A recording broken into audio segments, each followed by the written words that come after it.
Hello, everyone. Hopefully, this turns out cool. That probably wasn't a good idea. Okay.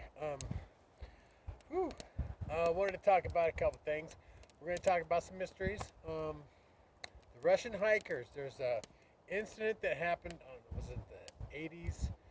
Wherever these Russian hikers, 9 of them went up into the mountains, and they never came back. Their friends alerted the authorities. They found them in the spring. It was a bad storm.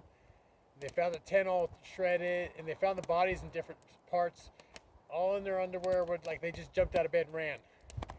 And they talked about a couple being found, and weird stuff happened. Like a tongue was removed, and they looked like they've been beaten, like blunt force trauma. And another thing is the radioactivity around the tent. And they're still investigating. Actually, Putin reopened that thing. Anyways, that was a bizarre incident. And there's another incident on YouTube about a gentleman talking. He was a police officer in South America. I don't know, it's Venezuela or whatever. He was on a dark road, and he saw this thing come down like a ship. Right? And what happened was the weird part was this guy who was a cop, right? And these things attacked him. He said they were short, hairy things. Like imagine like mini, like like brodied out Ewoks, something like that, right? Hairy little dudes. They were short. He said they were short, stocky, and they were aggressive. And they were like 3 or 4, or 5 of them, whatever. And they came out of the ship and they were trying to grab him. They were trying to take him back in the ship. And he's fighting him off, and he finally got away from him. Some other guy showed up on a bike and helped him fight him off, right? But these things were super aggressive. So I don't know if that was the same. There's a lot of weird, stuff going on. And they talk about CERN, right? That thing in Switzerland. There's some weird stuff with the Mandela effect. Anyways, a lot of people believe that CERN was turned on and it basically blew up our universe, and we were all shifted into another parallel universe where we kind of. And here's the idea: is the multiverses are supposed. They talk about like crazy differences, but I think the multiverses are probably minute, like the differences between each verse. Like the version of you might be different in each verse.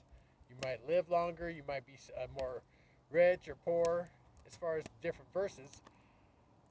So they say multiverses. I really dig that kind of quantum physics, all that stuff. I love. That gets my yeah. I love Big Bang Theory. Sheldon Cooper is like one of my favorites, man. Talk about funny as hell without actually being meaning to be funny. Yeah, ironically being funny. But anyway, so yeah, mysteries to be solved, aquatic things in the ocean. And we talked about the merman and the little tracks at the bottom of the ocean, mile wide, so it's like a bubbled city or something maybe. Oh, there's the ruins in the Gulf of Mexico, off of Cuba. Those ruins were it's all basically, imagine Aztec, like um, Toltec or Aztec or Inca, not Inca, I don't know how they built they're more structurally different. But yeah, the Aztecs building their cities, and it's like what? Was it 3,000 feet underneath, 300 feet under the water, something like that, but crazy underneath the water. So there was like some kind of big shift. Either was an ice age when it existed, or the shifting, the topography and subductions. Who knows? But yeah, it looks just like a sunken city. It's really cool. Might be part of Atlantis. Who knows? Like I said, there's ruins all over the Southwest that I didn't know about. I know there were ruins at the Grand Canyon. Unfortunately, that part of the road was cut off a little bit. I couldn't go out there, which sucked. But it was like freezing in the middle of winter too. So I spent this whole winter riding around looking for, free places to live, and I'm still doing it. You know, that's what happens, right? But I'm gonna try to sell my art. I'm gonna work on, I need to get the energy. Right now, it's just I don't know. There's a really weird, heavy vibe, and I'm trying not to be depressed or. It's hard. It's tough, but it's out there. Somebody's hurting, and I feel for them. I love you, whoever you are. Be strong. And I'm being strong. I mean, I should be shitting myself literally, but I'm not. Thank you. Fingers crossed. But because I don't really have anything. I don't have a place. That's if you have a place and you can take a hot shower whenever you want, that's a blessing. If you got a running refrigerator, you keep things cool without them going bad or water leaking into your food so you can't use it. It's fun. It's an experience. I love it. Hope if I live to write a book, it'll be amazing. I told my grandson I was going on an adventure, and I wasn't kidding. Just go back on the videos. I got some videos on Facebook that when I originally started off on this journey of mine with Dharma, and I was up in Birch Bay and Deception Pass. Those are on Facebook, and that's just Robert Keith. Just go look that up. See my mug. And I got poetry on there. I do all kinds of stuff. There's all my art's on there. You can look at. Literally, it's a progression. You can see when I first started posting my art, and then from now.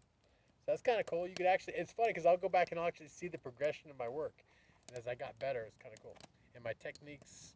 I was using like oven scrapers. Oh my gosh, I was using everything. I didn't care. I was trying everything to mix the paints and make them look cool, and use different designs. Oh yeah. Combs to make. Yeah, I did a Miles Davis. It's really cool, but I used a really cool background. It's just like I think it was either a comb or something. It made a really cool design in the background. Anywho,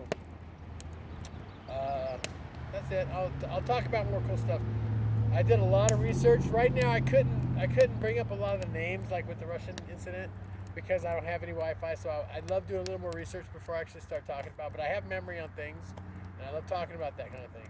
I love it. The mysteries of the world. My stepmom, God bless her, passed away.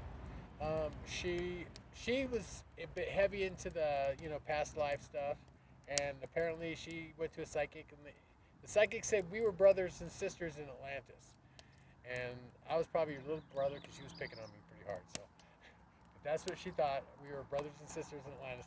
And I tell you what, before she passed, I went and hung out with her for a while to give my dad a little bit of break. So I bring this it's where the sidewalk ends. I can't think of the author's name. Anyway, so I bought that book so I could read her short stories while she was in the little, in the rehab place. So I did that for like 3 or 4 weeks, helping my dad out. It was cool. I bonded with her. We were like, I forgave her for whatever she did. It was like, and she understood. I treated her like I treat everybody else. I treat her like I treat my mom. I'm like just a person, and I don't take no shit from anybody. I don't pull no punches. I'll be straight. And she knows it. She knew it. And yeah, it was cool. It was a good, My dad's a whole nother situation. That was just some weird codependency stuff. But anyway, I love you guys, and love and light, and have a wonderful day, and think positive, and yeah, just go out and get in nature and hug a tree, and yeah, knock on wood because it's good luck. And the tree, no, well, you can hug a tree. That's good luck. You don't have to actually hit the tree. You can just hug it. That's what I do. I don't get too personal. There's like do the ass out or whatever. You gotta be polite. So trees you gotta respect the tree. You gotta respect the tree. You know what I'm saying? Some people are weird. They'll marry dogs. They'll marry a tree. Who knows? So just respect the tree. Don't abuse it. Ass out.